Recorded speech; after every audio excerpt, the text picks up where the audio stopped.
Olá, meu amigo, minha amiga, sejam bem-vindos a mais um curso do Aprovário. Meu nome é Ricardo Marques e eu vou trabalhar com vocês nesta e nas próximas gravações o tema que tem relação com o processo eletrônico, na verdade, a lei que estipula diretrizes gerais e obrigatórias ao processo eletrônico em todos os âmbitos do Poder Judiciário, que é a Lei 11.419, de 2006.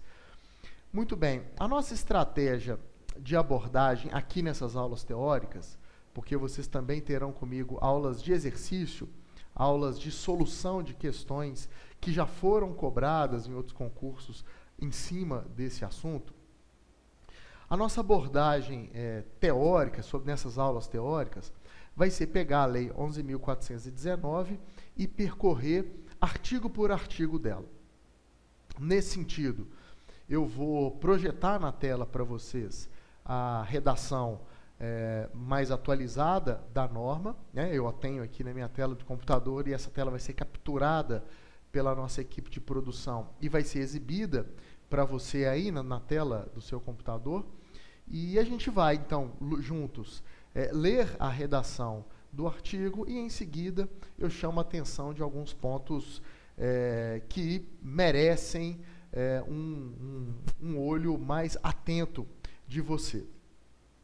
Eu sei que essa não é a estratégia, digamos, mais tranquila, né? A gente pegar um texto de uma lei e analisá-lo artigo por artigo é uma técnica um pouco maçante de ensino, mas acreditem, isso é importante aqui para a gente e é necessário.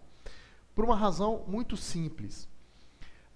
Vocês farão uma prova elaborada por uma banca que se caracteriza por ser uma banca muito legalista, isto é, uma banca que costuma elaborar questões em cima do texto literal da lei. Então, quando se está diante de uma banca como essa, a melhor estratégia, ao menos para a prova de múltipla escolha da primeira fase, é realmente conhecer o texto integral das normas que são cobradas.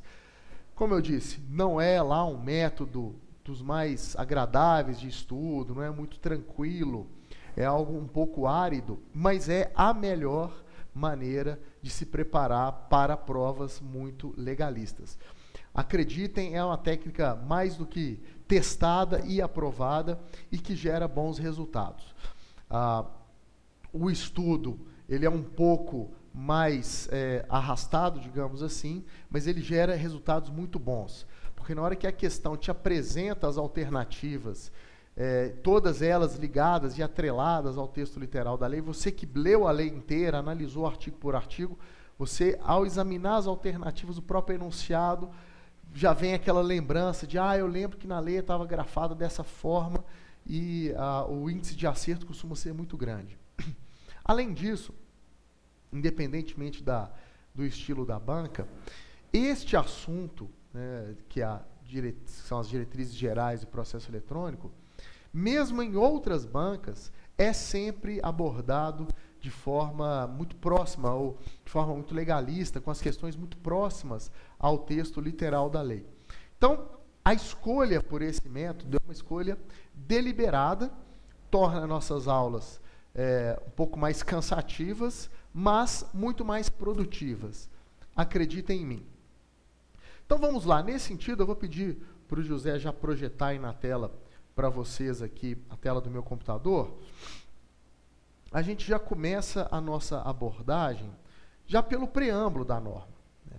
É importante destacar que quando a gente precisa conhecer o termo literal de uma lei, né, quando a prova nos exige isso, a banca nos exige isso, nenhum detalhe é irrelevante. Tem uma dica que eu posso passar para vocês já de cara, é exatamente essa. Não despreze nenhuma frase, não despreze nenhum pedaço, pensando que isso aqui não tem problema. Não, na verdade, qualquer pequeno detalhe pode ser observado numa questão, numa alternativa, ou nas entrelinhas em alguma outra pergunta, né? Então, nesse sentido, já de cara, é importante a gente pegar o preâmbulo da Lei 11.419, que estabelece que é uma norma que dispõe sobre a informatização do processo judicial. Isto é uma norma que vai estabelecer regras gerais, vai viabilizar, vai pavimentar o caminho para que o processo judicial possa ser informatizado segundo regras específicas que cada tribunal vai adotar. Vocês vão notar que isso vai aparecer em outros artigos dessa norma. O tempo inteiro ela fala que os tribunais podem regulamentar esse assunto da forma como melhor entenderem, que os tribunais têm liberdade para estipular algumas regras procedimentais que lhes parecerem melhor, mas a gente já consegue identificar essa peculiaridade no preâmbulo. Não é uma lei de processo eletrônico, mas uma lei que dispõe sobre a transformação do processo judicial ou a informatização do processo judicial. Além disso, o preâmbulo vai falar, pode voltar para mim aqui, José, rapidinho. O preâmbulo vai falar, vocês notaram na tela anterior, que a Lei 11.419 alteraria a Lei 5.869, de 11 de janeiro de 1973. Essa segunda parte, ou esse segundo objetivo da Lei 11.419, não vai ser uma preocupação nossa, por uma razão também muito simples. A Lei 5.869 era o Código de Processo Civil que vigorava antes do atual, que passou a valer em 2015.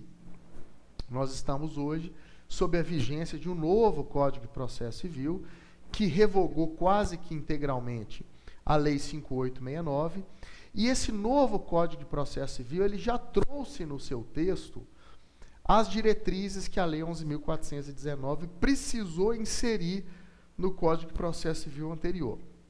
Porque, veja bem, o Código de Processo Civil anterior era de 1973, a Lei de Informatização do Processo Judicial de 2006.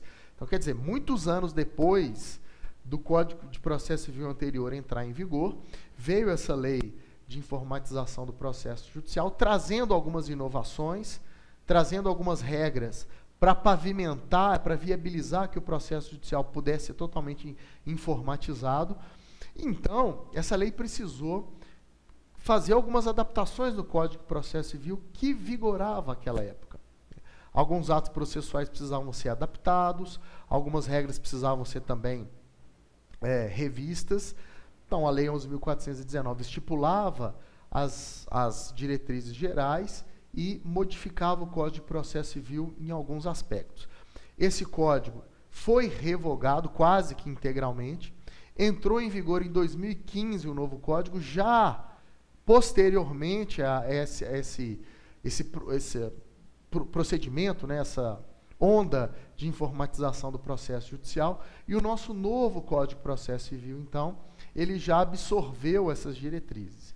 Então, a gente não precisa preocupar com o que a Lei 11.419 implicou em alteração no Código de Processo Civil anterior.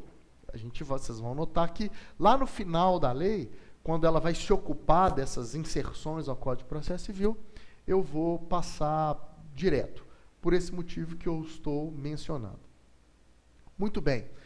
Volta lá para a lei, José, por favor. Meus amigos.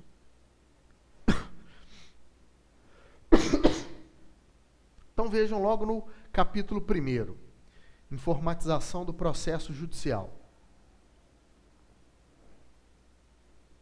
Aquilo que eu vinha comentando com vocês. Nós temos um artigo 1º que tem a impressão de ser algo ali, que está ali meio sem ter porquê, parece uma regra ali um pouco secundária, a gente vai ter aquela tentação de não dar muita atenção a ele, mas nós não vamos cometer esse erro.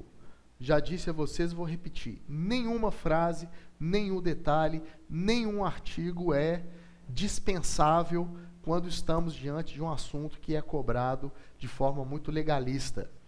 Então, nós vamos olhar com atenção esse artigo 1º. Não só o caput dele, quer dizer, o que é o caput de um artigo? É a sua redação principal. como também dos seus parágrafos. Aqui, ó, os parágrafos, a gente encontra aqui o parágrafo 1º, parágrafo 2º, né? E o caput é esse texto principal aqui, ó. Artigo 1º, vem o texto de início, o texto primeiro é o caput, um termo em latim que significa cabeça, é a cabeça do artigo. E alguns artigos, outros não, é o caso do primeiro, ele tem os seus parágrafos, sendo que o parágrafo 2º tem, inclusive, alguns incisos. E a gente vai percorrer esses dispositivos legais todos, porque eles são do nosso maior interesse.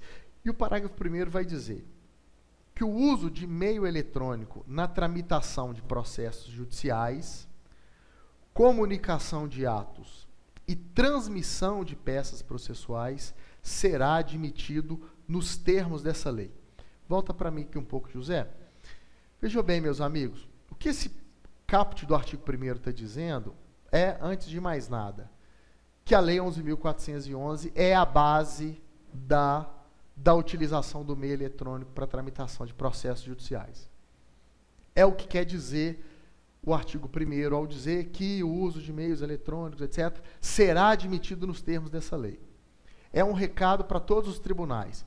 Quer usar meios eletrônicos na tramitação de processo judicial, comunicação de atos e transmissão de peças? Vocês, tribunais, estão autorizados, respeitadas as diretrizes da Lei 11.419. Vejam a importância dessa lei e vejam por que ela tem um papel tão destacado no edital de vocês. Ela é central nessa onda do processo eletrônico, do processo virtual. Cada tribunal segue ali seus métodos que pareçam mais adequados, desde que todos eles bebam na fonte da Lei 11.419. Essa é a base mínima e inafastável. O que os tribunais podem fazer é daqui para frente. E aí, pode projetar de novo, José. A gente começa, depois dessa informação bombástica, né? Falou, ó, quer usar meio eletrônico na tramitação de processos, comunicação de atos e transmissão de peças processuais, tem que seguir as diretrizes dessa lei. Ok. Mas ainda assim, no que essa lei vai tratar? Do que essa lei vai tratar? Primeira coisa, da tramitação de processos judiciais. A maneira como um processo ele vai tramitar perante a vara civil, trabalhista, federal, né? Isso pode ser virtualizado, isso pode ser informatizado. A Lei 11.419 também autoriza que a comunicação de atos também se torne eletrônica. Atos processuais, obviamente. Então, quer dizer, o advogado ser avisado que o juiz proferiu uma sentença. O advogado ser avisado que a outra parte fez um pedido. A própria parte ser avisada de uma determinação judicial, né? Decisões judiciais, apresentação de petições, todos são atos processuais que precisam ser comunicados às partes, porque elas precisam reagir a esses atos processuais. O que uma parte pede, a outra parte precisa responder, o juiz precisa acolher ou não, né? Então, as partes de um processo, advogados, peritos, juízes, eles têm que reagir aos atos processuais praticados pelas outras partes. O juiz nomeia o perito realiza o laudo pericial, as partes são avisadas que o laudo pericial foi apresentado, elas vão se manifestar sobre esse laudo pericial.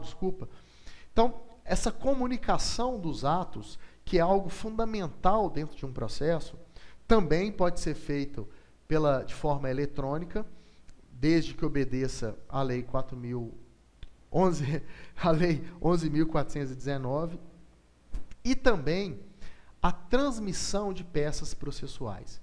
Quer dizer, a apresentação de petições, ou apresentação de laudos periciais, ou apresentação das próprias decisões dos juízes. Como é que funciona num processo que não é eletrônico? A parte digita a petição, né, o advogado, o juiz digita a decisão, o perito faz o laudo no seu computador, as partes imprimem esse documento, assinam e levam ao fórum trabalhista, civil, e essa petição ou decisão ou laudo em papel, ela é anexada num processo que é também todo de papel. É assim que funciona em um processo não informatizado. O que o artigo 1º da Lei 11.419 está nos autorizando a fazer, né, que os tribunais passem a admitir, é a transmissão dessas peças, quer dizer, a apresentação de uma petição, de uma sentença, de um laudo pericial, diretamente por meio eletrônico. Quer dizer, o advogado, então, ele faz a petição no seu computador, por exemplo, e do seu computador ele já transmite isso para o processo eletrônico. Isso também é viabilizado pela Lei 11.419, segundo os seus termos. Muito bem, aí sim, o parágrafo 1º do artigo 1º vai dizer que a Lei 11.419, ela tem aplicação indistinta, quer dizer, sem interpretações diferentes, ela tem que ser aplicada do jeito que ela está e de maneira idêntica aos processos civil, penal e trabalhista, bem como os juizados especiais em qualquer grau de jurisdição. Volta aqui para mim, José, por favor. O que esse parágrafo 1º está nos dizendo é que não há um tipo específico de processo, né? Olha, somente no âmbito trabalhista a Lei 11.419 vai ser utilizada. Não. Ou, só no juizado especial. Também não. As diretrizes aqui traçadas, e que eu vou comentar junto com vocês, ela tem que se aplicar, são diretrizes do processo civil, do processo penal, do processo trabalhista e dos juizados especiais.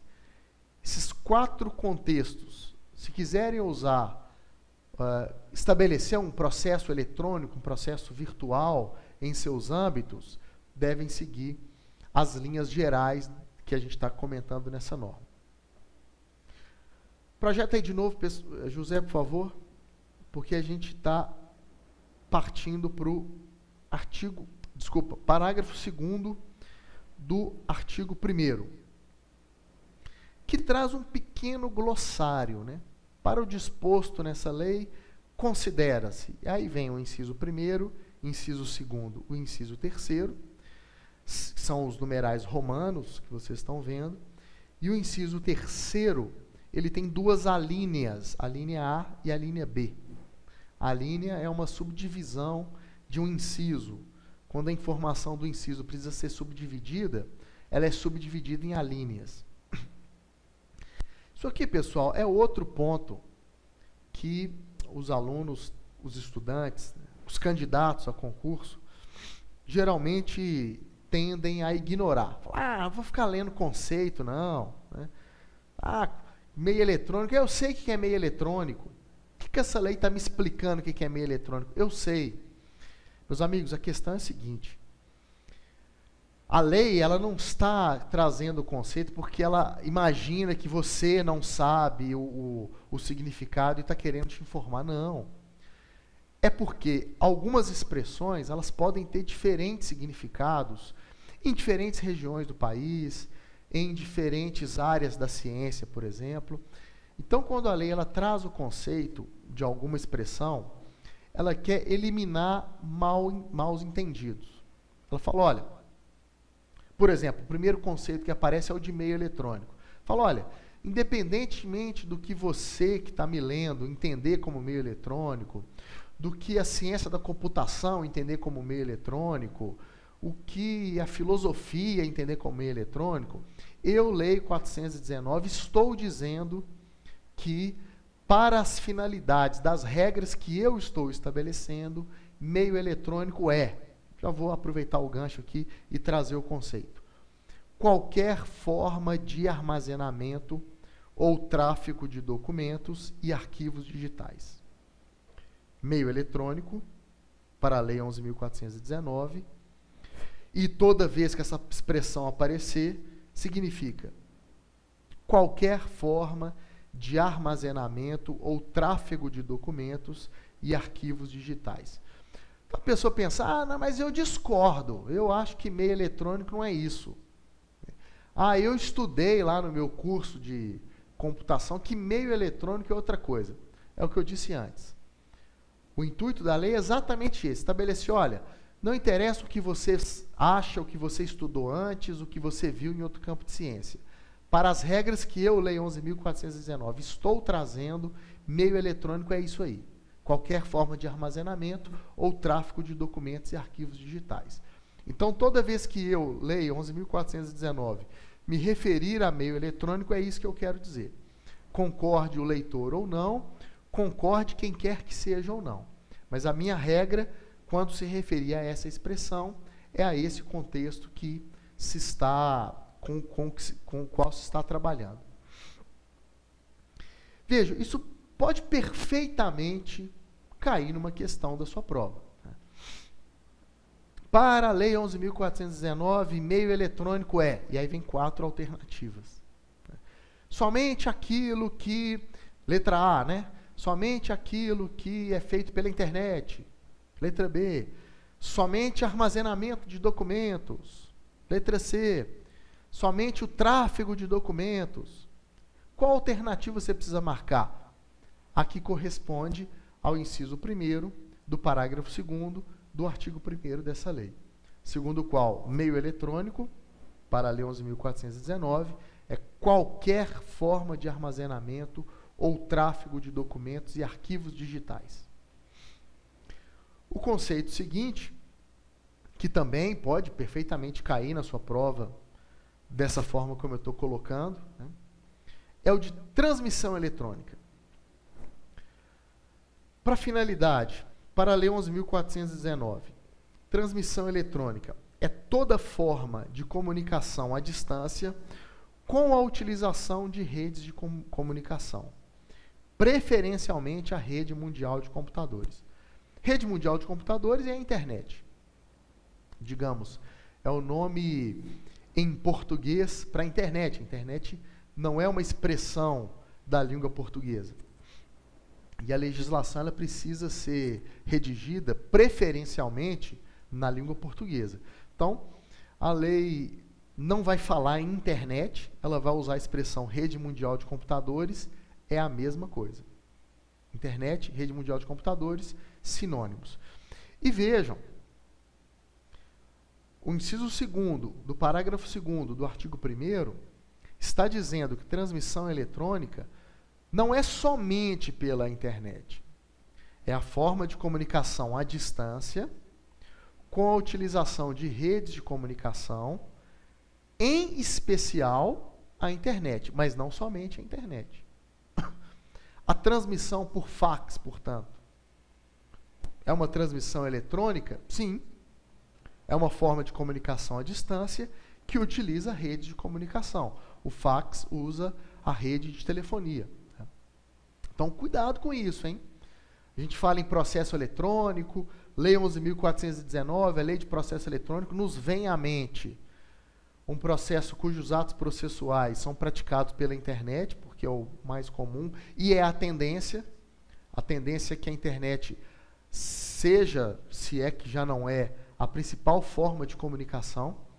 Então, a gente tem uma tendência a vincular processo eletrônico sempre à questão da internet, e nós estamos vendo que não necessariamente. Cuidado para a banca não te pegar nisso aí. Transmissão eletrônica é a forma de comunicação à distância pela internet. Errado, você vai marcar essa alternativa como errada. Né? Você vai considerar uma frase como essa errada. Porque transmissão eletrônica, para a Lei 11.419, é toda forma de comunicação à distância com a utilização de redes de comunicação, preferencialmente a internet. E o inciso 3º vai nos falar da assinatura eletrônica. A assinatura eletrônica é um instrumento tecnológico para substituir a assinatura de próprio punho. Como é que funciona nos atos processuais tradicionais, nos atos processuais físicos. Como eu disse, o advogado, por exemplo, faz a petição, beleza, imprime o documento, pega uma caneta, assina de próprio punho aquele documento e apresenta a petição em juízo, por exemplo. Agora, com os atos sendo praticados eletronicamente, com as peças sendo transmitidas eletronicamente, como é que fica essa assinatura? Alguém pode pensar, o advogado pega, faz a petição, imprime, assina, escaneia a petição e manda. Ok, mas convenhamos, não é uma forma muito prática. E a informatização do processo tem por principal objetivo a praticidade. Tornar o processo ainda mais rápido, abreviando etapas, abreviando essa história, por exemplo, do advogado imprimir a petição, do juiz imprimir a decisão, assinar, escanear, juntar no processo. Perde-se muito tempo com isso. Não seria muito melhor que o documento do computador já pudesse ir direto para o processo eletrônico? Sem dúvida nenhuma. Então, esse é um dos objetivos dessa lei. Então, ela buscou tecnologias que já existiam quando ela foi criada, de assinatura eletrônica. Um instrumento tecnológico que equivale a uma assinatura de próprio punho. Claro que não vai aparecer a sua assinatura graficamente falando, né? Mas é uma tecnologia que atesta que aquele documento foi produzido por aquela pessoa. Então, se eu digito uma petição no meu computador e lanço uma assinatura eletrônica, que é uma ferramenta tecnológica, a partir daquele momento, quem abrir aquela petição terá a informação de que aquela petição foi produzida por mim, ou por quem quer que tenha assinado eletronicamente. Então, exerce a mesma função da assinatura de próprio punho, embora o procedimento seja diferente. Bom, e aí a lei vai nos dizer que a assinatura eletrônica, vital no processo eletrônico, é, para a Lei 11.419, duas formas de identificação inequívoca, quer dizer, indiscutível, do signatário. Quer dizer, a lei está apresentando duas formas de assinatura eletrônica. Ela está dizendo que é aceitável no processo eletrônico duas formas de assinatura eletrônica. Primeira, a linha A. Assinatura digital baseada em certificado digital emitido por autoridade certificadora credenciada, na forma da lei específica. Como eu disse, quando essa lei foi criada, já existia no Brasil toda a regulamentação da assinatura digital, que já vinha sendo muito praticada para, por exemplo, atos relacionados à Receita Federal. O envio de documentos à Receita Federal, o envio eletrônico dos documentos, o empresário, por exemplo, ele fazia uma assinatura digital dos documentos, uma assinatura eletrônica dos documentos. Os documentos, então, passavam a ficar gravados com a referência àquele empresário e seguia para a Receita Federal pela internet, chegando lá com esse atestado de que esses documentos foram produzidos e enviados pelo empresário tal. Há toda uma regulamentação detalhada a esse respeito, e o que a Lei 11.419 está nos dizendo nesse inciso 3º do parágrafo 2º do artigo 1º, é que essa assinatura digital, que já existia no Brasil em 2006, que já era regulamentada e até usada, sobretudo no âmbito fiscal, ela pode ser usada no processo eletrônico, sem problema. O advogado, o juiz, o perito, eles vão a uma autoridade certificadora, contratam uma assinatura digital, produzem as suas peças, assinam essa peça pela assinatura digital e enviam para o banco de dados dos tribunais aquele documento com essa gravação, que aquele documento foi produzido pela pessoa tal, assinado pela pessoa tal.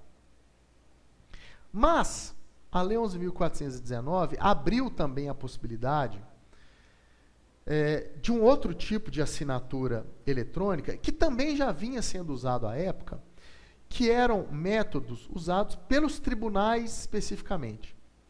Alguns tribunais, quando essa lei foi criada e entrou em vigor, já tinham implantado os seus próprios processos eletrônicos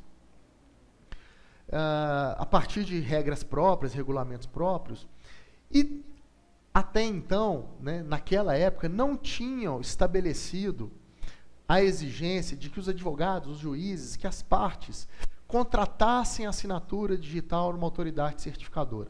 O que alguns tribunais fizeram? Eles criaram uma tecnologia própria deles, né? O advogado, a parte, o juiz, ele se cadastrava naquele órgão do Poder Judiciário e aquele órgão cuidava de atestar a autenticidade e a autoria dos documentos.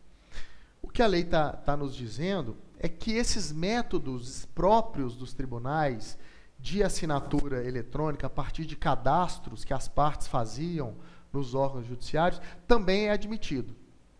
Então vejam, o processo eletrônico, a partir das diretrizes da Lei 11.419, não necessariamente usa a assinatura digital, oficial,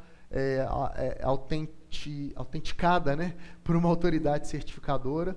Não é possível que algum órgão do judiciário utilize um método de assinatura eletrônica próprio. Ele pega o cadastro das partes que vão assinar as peças processuais e fala, ó, a partir de então, você vai enviar as suas peças e vai assinar por esse método aqui, por essa ferramentazinha. Ok? Bom, acabou que a gente gastou aqui um bom tempo no artigo 1º. Eu queria ter trabalhado pelo menos o capítulo 1º da lei, mas a gente se estendeu um pouco nesse artigo 1º, até porque a gente tinha ainda que trabalhar algumas questões de introdutórias, etc. Então, vou fazer um pequeno intervalo, tomar uma aguinha aqui, tomar um ar, e a gente volta na próxima gravação com os demais artigos, ok? Até a próxima.